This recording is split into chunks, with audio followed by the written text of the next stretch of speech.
Welcome to Communicast, a communication skills podcast. I'm Scott D'Amico, president of Communispond.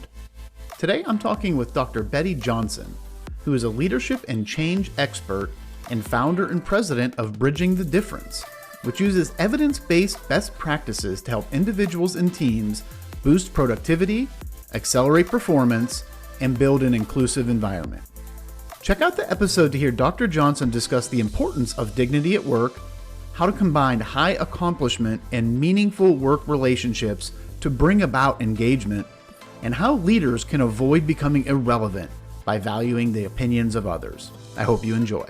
Dr. Johnson, thank you so much for being with us today. And if you can, maybe just to kick it off, tell us a little bit about yourself, your career journey, and really what you're working on today. Sure. And feel free to call me Betty, Scott, if I can call you Scott as well. It's great to see you and wonderful to be here with your listeners. My story is I've become a leadership and change expert. And that's a big claim, right? That's a bold claim, but it's backed up by 30 years of experience in organizations that primarily were in the performance improvement space. So I not only sold performance improvement solutions for leaders, but I also designed, developed, and delivered them. I consulted with clients to create whatever they needed to address an issue that needed something really custom touch.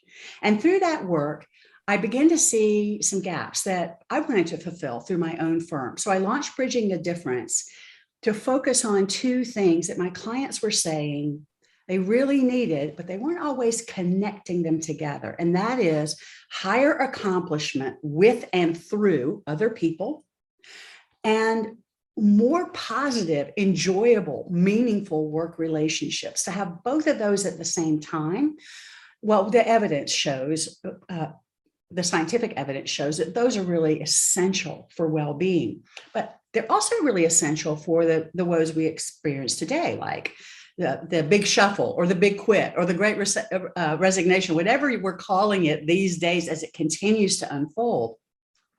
That accomplishment and relationship building is the stickiness that makes people want to stay.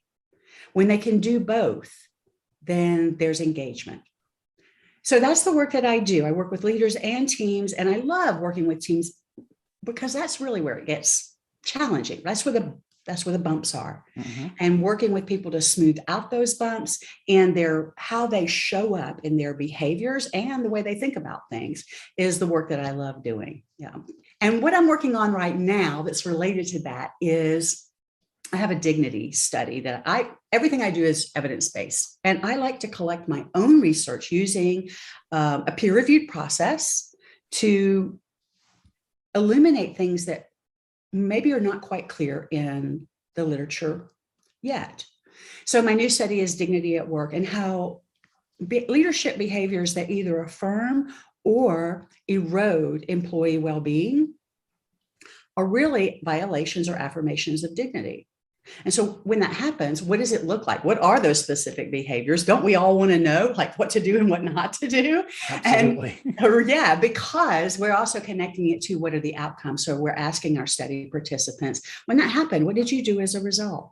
So we're directly tying the leadership behaviors to the desired business outcomes. And basically that's what I did in my video meeting research too, back in the first year of the pandemic. What wears people out? What can other people do to make things better, make video meetings more beneficial, and places where you accomplish more together?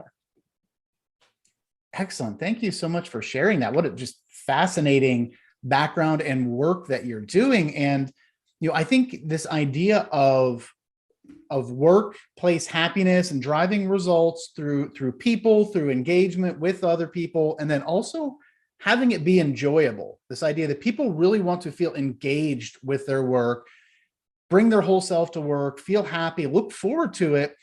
I don't want to say it's new because I think probably people always wanted that, but we're hearing a lot more about it now. And it feels like employees are in a much better position now to be able to advocate for that, to be able to communicate those needs around that. So it's been great to see so many organizations starting to invest more in this idea of caring and empathy and communication with their employees, not only because it helps the bottom line, but I think because it's just the right thing to do. And it honestly, for me, it feels good, right? When I'm leading an organization and you feel that sense of community there with the team, it just makes getting up and showing up every day that much easier and that much more enjoyable, which ultimately brings better returns on the back end. So that is fantastic. And I would have to think this idea around dignity at work and leadership and how you can build that and prevent from breaking that down. A big part of that is with communication. And so, Yes. so from Absolutely. your perspective, when you hear something, or you hear that somebody is a strong communicator or they have great communication skills, what comes to mind for you? What comes to mind immediately is, how are you distinguishing communication? Communication is one of those words that has come to mean a lot of stuff that people, use the word, but we don't mean the same thing. Another word like that is engagement. So, right. And what does engagement mean? It depends on who you ask, from their perspective, from their lens, from their seat. Whether they're a leader or a meeting attendee or someone who never gets invited to the meeting, right? What does engagement look like? Same thing with communication. Very fat word. And typically, the definition of it depends on the people who play certain roles. So for many leaders, communication really means convey. How do I get them to do this? How do I say it in a way that will get them to stop resisting, that will help them produce the change? Do I put this in writing? Is this going to be another conversation? How do I tell? And that is different from the collaborative. When you think about the word communication and that root commune, what's commune is where people come together and they build something together. They have shared accountability for it. They both use it. They both benefit from it. And that's really what I see as missing in the way we think about communication in organizations today. I would say that the most absent skill that I see is the ability to ask true open-ended questions and be willing to be surprised by what the other person says, to be willing to go with it. There's so much fear and anxiety of, what if they say this? How will I react? Well, you're still thinking about yourself in presentation mode, conveyance mode. So that shift is, a lot of times I think about, the Ice Age and the dinosaurs that died off. And not to insult anyone, but I think if we don't get hip to the ability to be genuinely curious about how somebody else sees something, especially when it surprises us, we will go the way of the Stegosaurus. We will, as leaders, we will no longer be relevant because the workforce is no longer willing to follow that militaristic structure from the industrial age, where we just all get in lockstep behind the leader, walk at the same pace, follow the directions. Aye, sir. The workplace is different, and for a number of reasons, all of them really essential to well-being. Definitely, right. I think the shift into this information economy, information age, knowledge workers, so to speak, communication styles haven't necessarily caught up with that or adapted to that. To your point, oftentimes people think of communication of simply conveying a message. I got it out there. I put it into the universe. That means everyone received it. Everybody understood me. I'm infallible. Let's just move forward. And that's not always the case, right? If you think of even just the name of our company is Communispond, communicate and respond. There is that two-way street that needs to happen with communication to make sure that there really is understanding, or this idea of the community coming together to make sure that they're all moving forward, really on the same page in the same direction. And I really love what you talked about, this idea of what I would call curiosity and being open, as new things come up, really asking questions with the intent to learn something new or to take in that new perspective. Because we all, I'm sure, have had leaders or colleagues who ask a question, but they really don't care what you have to say. They're asking it because they feel like they have to ask it. And they're just going to move on in their day, just like that never happened. You never responded. And so if you continue to do that, especially as a leader, what you're going to find is people aren't feeling valued. Their dignity levels are probably dropping, and they're going to pull back. They're not going to be engaged. And you're soon going to be surrounded by people who just really don't want to give you any feedback or any input. And to me, that's what stifles growth and what stifles creativity and innovation at an organization. Yeah, existing research shows that one of the behaviors that affirms the dignity that people bring into work is the belief, and therefore the behavior, that other people's opinions really matter. And so we allow them to express them. We invite it, and we sit with it, and we appreciate it. So it's this sequence of, it's not just the pro forma asking a question because, you've been told that's what good leaders do. It's really a vulnerable place. And leaders have a hard time with vulnerability. They still believe, many of the people that I see, I'm supposed to have the right answer. That's why I'm in this job. If I don't have the right answer, they're not going to have confidence in me. It's a very egocentric kind of perspective. And so I can't be that hero of saving the day if I don't have all the right answers. And so I'm going to listen to what people say. And, I'll mull over that. I'll consider it overnight, but I'll give you my decision tomorrow. And with this complexity that we have, and no matter what business you're in, it has massive complexity, unlike 10 years ago.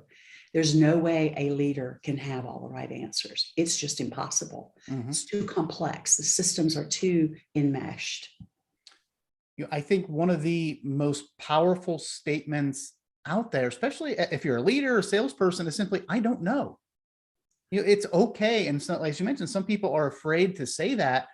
And I just remember when my kids were younger, the questions that they asked were a lot easier. And I oftentimes, 99% of the times probably had the right answer for them. But now as they've gotten older, the questions that they're asking, whether it's just random math questions or something about what's going on in life and society, it's like, I don't know right now, but let's figure this out. Let me do some research, or let's talk through it. It really helps to build, I think, trust. If you're willing to say, I don't know, I think it lets the other person, signals to them that you're acting in their best interest. You're willing to say that because you don't want to give them the wrong information. So by stepping back, being a little vulnerable and saying, I don't know, but let me find out, or let's see what we can do around this, is, to me, it's an underrated skill. And it's a skill that I think a lot of people are missing by just not taking that small opportunity. Yeah, and I'm really glad that you mentioned it's really a two-step thing. So just saying I don't know is not a place of power. It's a place of passivity.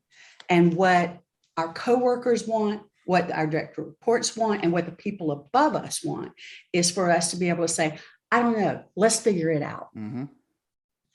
I'll bring in the subject matter expert. I'll do some research. We'll have another conversation. And so that mutual, let's figure it out, is what people are so hungry to hear. They're so hungry they're not hungry to hear, I don't know, I'll go get the answer and come back to you. I mean, unless it's something that's transactional, right?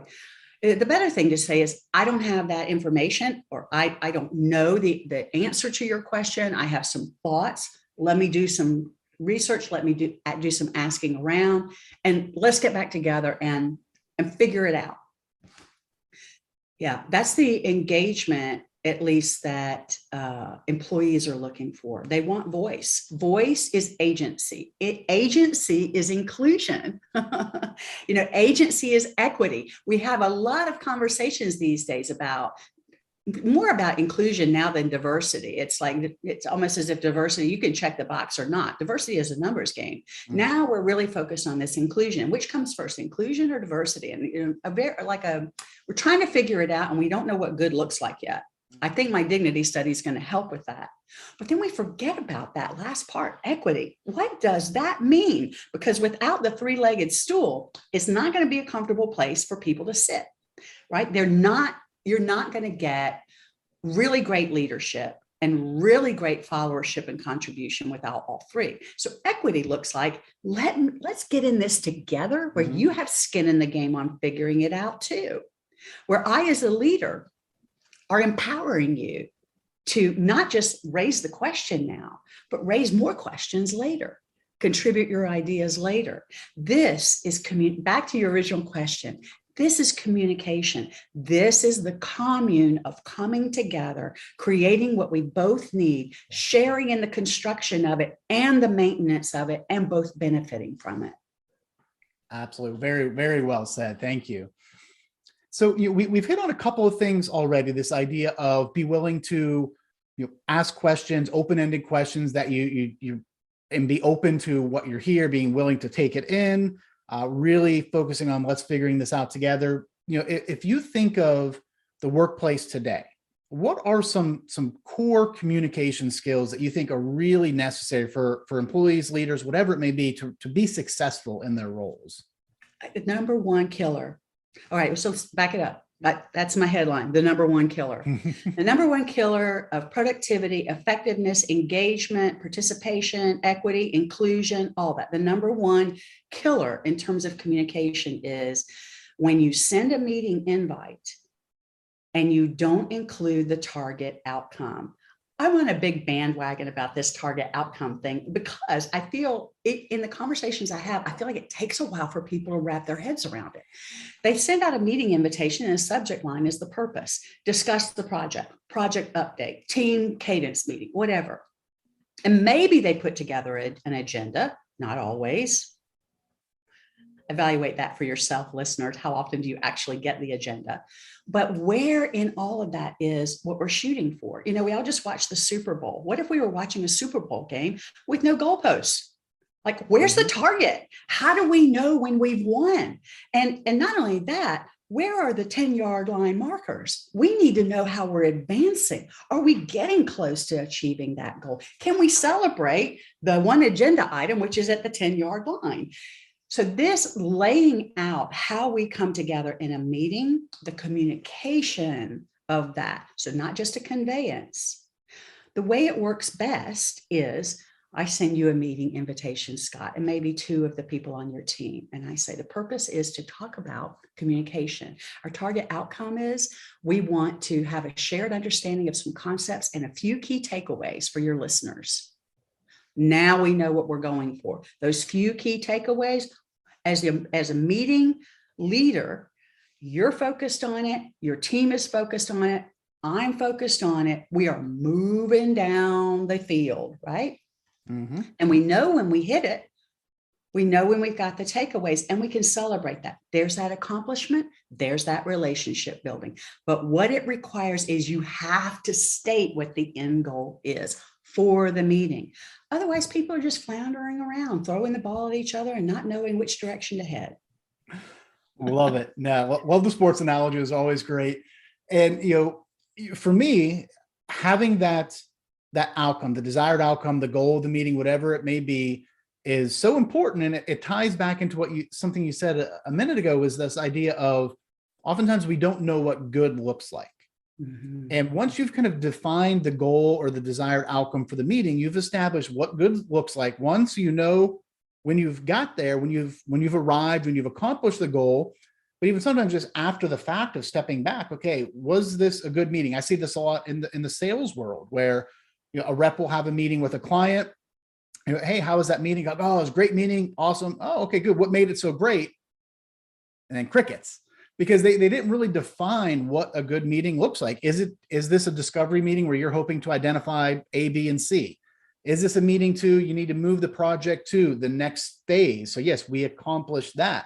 So if you know what those goals are, what those desired outcomes are, you know what good looks like. And I've talked about this a little bit before with my daughter. She does competitive cheerleading. She just had a competition over the weekend. And as she's practicing, oftentimes she'll ask me to record with my phone some of the things, the stunts and flips and all that stuff. And when she's 9 years old, and when she looks at the video, she can quickly identify, nope, that's not good. Nope, that's not good. So she knows for this particular move, what good looks like. So they have the goal, so to speak, for this particular move. The legs need to be straight. The toes need to be pointed. Arms need to be locked out, whatever it is. They have clearly identified, and this is with youngsters, what good looks like. They set the desired outcome for these particular movements, so they're able to benchmark against it and then ultimately get better. Because if she's just practicing flip after flip after flip, with not knowing what it should look like or what she should be doing at the end of the day, not going to see that improvement. So no, that is fantastic. I love the story that you're painting and how we can look at our own performance on videotape and see where we can improve it. In some ways, we're doing this in this Zoom environment today. If we choose to record it, we can watch our own performance. I haven't found anyone that actually watches their own recordings, but what a concept.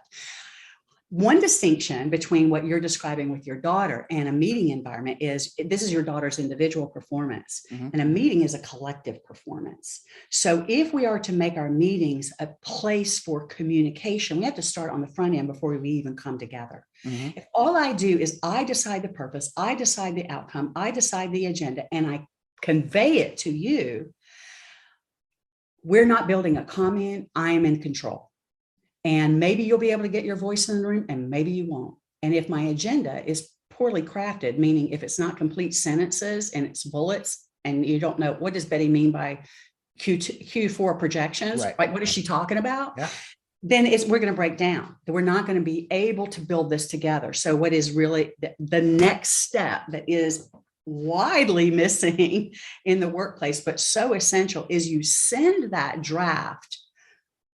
You're the leader, so you have a pretty good idea of what the purpose and target outcome is. But really, how can you possibly know what should be on the agenda? Yeah. You can't. You cannot know. You can have an idea. You can draw a straw man, but you send that to the people that you've invited. You assign each of them one of the 10-yard goals, according to their area of expertise, that they facilitate that, not just be a talking head, but lead the dialogue on that. And you also say, here's what I think we need to talk about and who should lead the discussion of each of the agenda items. What am I missing? So you have to do that a couple of days before the meeting so people have time to come back and say, Betty, we need to have Mary Ann in here because she knows what the employment stats are for third shift, right? So if you don't ask people, what am I missing? Even in the way you design your meeting, you are not communicating, you are conveying. Yeah, absolutely. And for me, it comes down to one, preparation. So you're not just scrambling at the last minute, sending an agenda out 5 minutes before the meeting starts. So to your point, we need to get somebody who wasn't on the invite, loop them in, make sure their calendar aligns. And I can just only imagine, what does that do for the engagement for your team? Right? When you send this out a couple of days in advance, you're asking for feedback, you're getting people involved in specific parts where they are the subject matter experts. I would just think the engagement for that meeting is going to be so much higher, and the meeting is going to be so much more productive. Yeah. And not only engagement, but I've done 2 studies. So these were not academic studies. They were studies with clients where I implemented a trademark process. I have intentional meetings that includes some of the things we're talking about. So I did a mixed methods study 2 times, 2 different large clients, international clients. I interviewed people in the US, I interviewed people in Mexico. I sent surveys to a lot of people. So I got quantitative, qualitative data. Here's what I found in the qualitative data.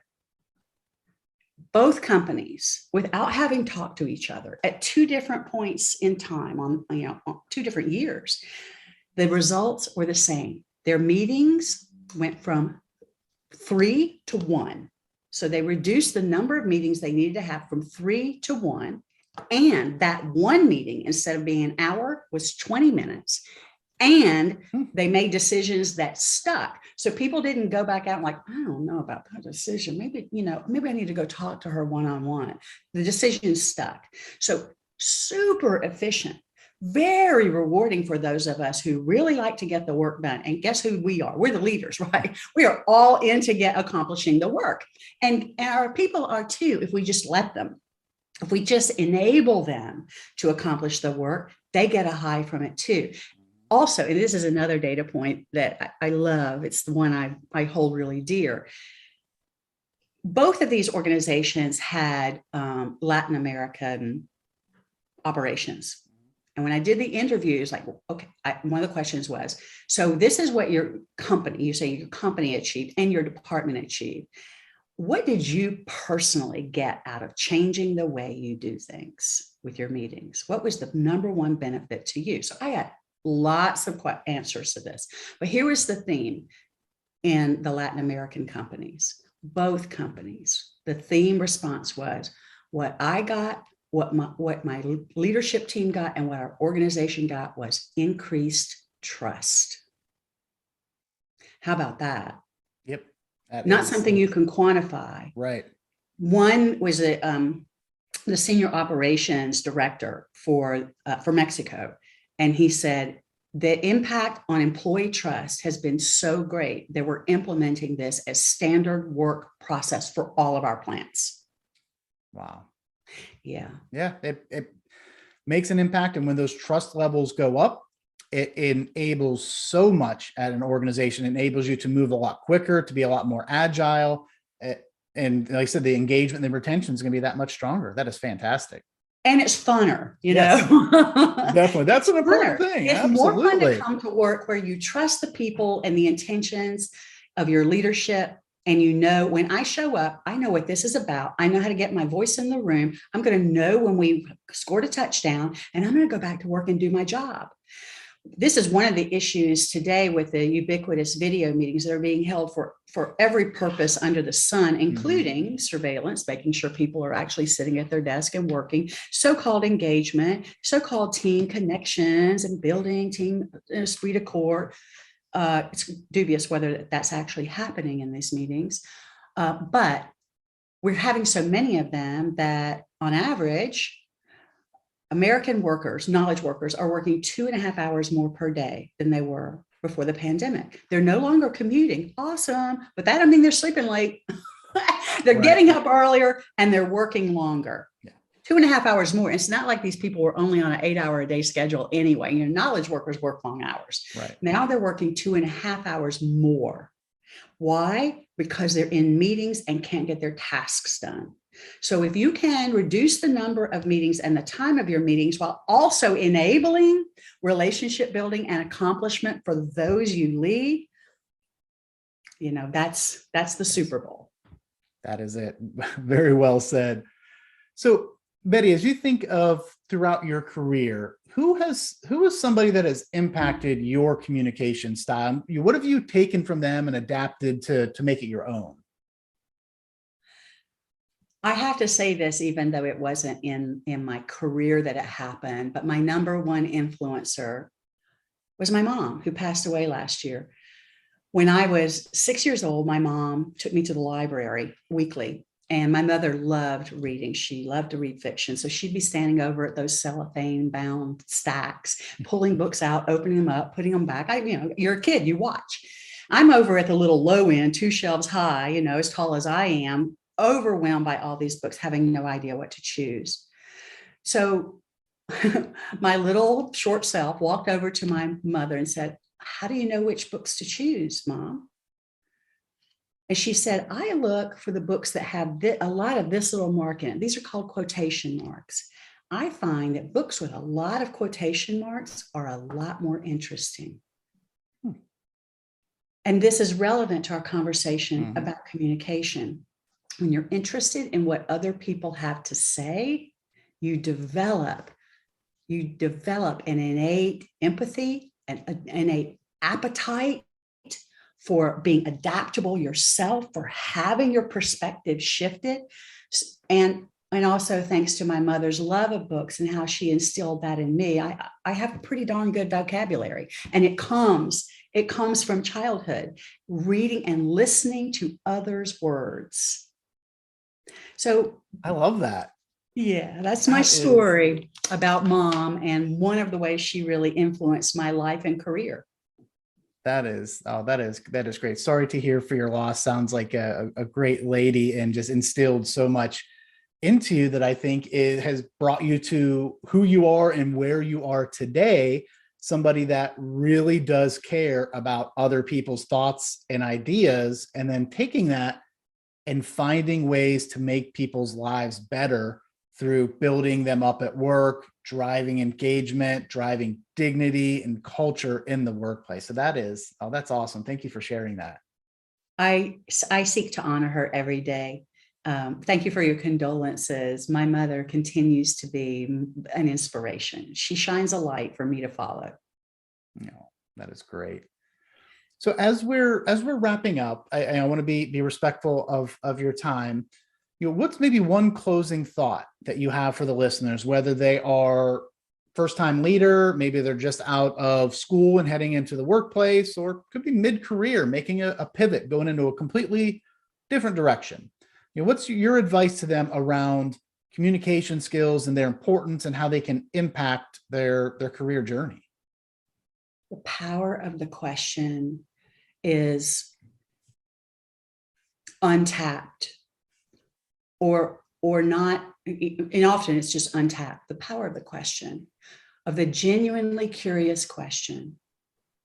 I was in a meeting yesterday and someone said, what do you do when you're invited to a meeting and you have no idea what the outcome is? I mean, I know I should have a target outcome, but my boss doesn't do that.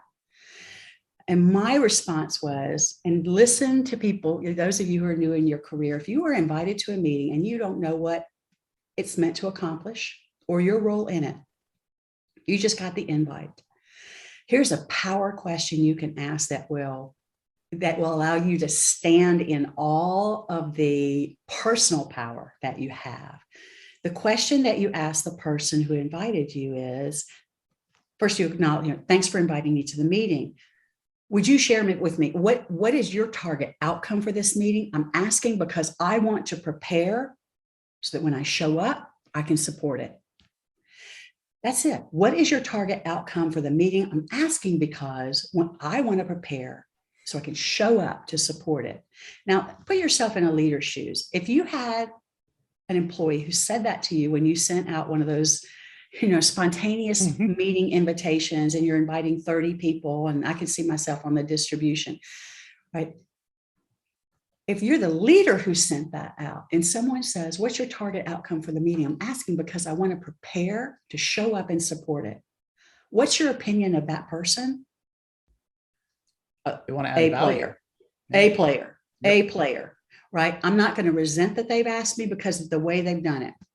I'm not going to necessarily even be able to answer the question, but wow, that you've made me think about being intentional. Like, do I have a target outcome? And heads up, a lot of times people don't because they don't think this way. So they might say, well, I don't really have a target outcome. I just thought it'd be nice for us to get together and connect. Awesome. The pressure is off. Now you had to show up. You know how to show up for that. Yep. Right. Informally and be ready to be social. So I think for me, I would stress this, that the second part of that statement, Absolutely. the reason I'm asking is critical because it provides key context, right? It's always important to provide the context to your questions, because if you just simply were to respond back to the leader and say, what's the target outcome for this? It could be perceived as being a little snarky or whatever, but like the way you said that was perfect. What's the target outcome for this meeting? The reason I ask is I want to make sure that I'm prepared. That provides the context for why you want to do it. It demonstrates to them that you want to add value, you want to make sure that it's productive, and you're ultimately going to help them hit their goals. That is spot on. I love that. And it's a key communication skill to always explain your reason for asking the question and your intention or what you're going to do with the information when they answer. Like in any context, if you're a leader asking your project team member for what's the status on this task, way better to say, would you please, what's the status on this task? I'm asking because Joe is on tap next to do his part in the project process, and he's waiting. I want to be able to, for the three of us to be in alignment on, is the project timeline good, or are we going to need to change it? Right. So that's a very different way that question lands on you. Said, what's your status? Which sounds like, I'm micromanaging you. Yep. When you explain your reason for the question and what you intend to do with the answer, now you are in communication. You're not just conveying, you're asking, but you're laying the groundwork for that build it together vibe. Yes, context is absolutely key when asking questions. And here's one more tip. Yep. Do not ask people what's the purpose of this meeting. Don't ever ask them. So there's a really key distinction here between purpose and target outcome. Saying, what's the purpose of this meeting? Let's go back to the football. What's the purpose of this game? Well, to win it, dummy. Right? When you ask what's the purpose, it's almost rhetorical, and it makes the person you've asked think, what planet are they on? But when you say, what's the target outcome of this game? Well, I want to win by, a 10-point spread because that's what my bets are. Or I want this team to win because that's where I went to college. Or, so you give, when you ask the target outcome, people can frame, instead of the purpose of the meeting, people can frame it up in a way that doesn't make them defensive. Yes. That's a big part of a lot of communication is understanding as the sender, it's not always going to be received the way that you intended it to. So by providing context and being thoughtful around how you're asking questions or putting information out there, you're going to open it up to a dialogue and kind of bring true communication about. Well, I learned this the hard way, Scott. Back in my career, when I was on a leadership team responsible for sales, there was someone who was my peer who said, I really want to go with you to meet with this client. And so I said to her, well, what's the value that you'll be bringing? She never forgave me for asking her that question because she interpreted it as me. And she said, what do you mean? What's my value? I bring a lot of value to this organ. I mean, she became so angry with me because of the perceived insult. I'm thinking about what's the value you're going to add to the client in the conversation that I'm not already able to bring. Right. And so I could have phrased it up really differently. I could have handled that so very differently. So I learned by burning my hand on the stove. Sometimes that's can be the best way to learn. Yes. Betty, thank you so much for joining me today. Really enjoyed our conversation. I hope you have a great rest of your day. Thank you. I hope you do too. A special thanks again to my guest, Dr. Betty Johnson. I hope you enjoyed that as much as I did and took away some tips that you can incorporate into your best practices at work. A key takeaway for me was around the importance of valuing what others have to say.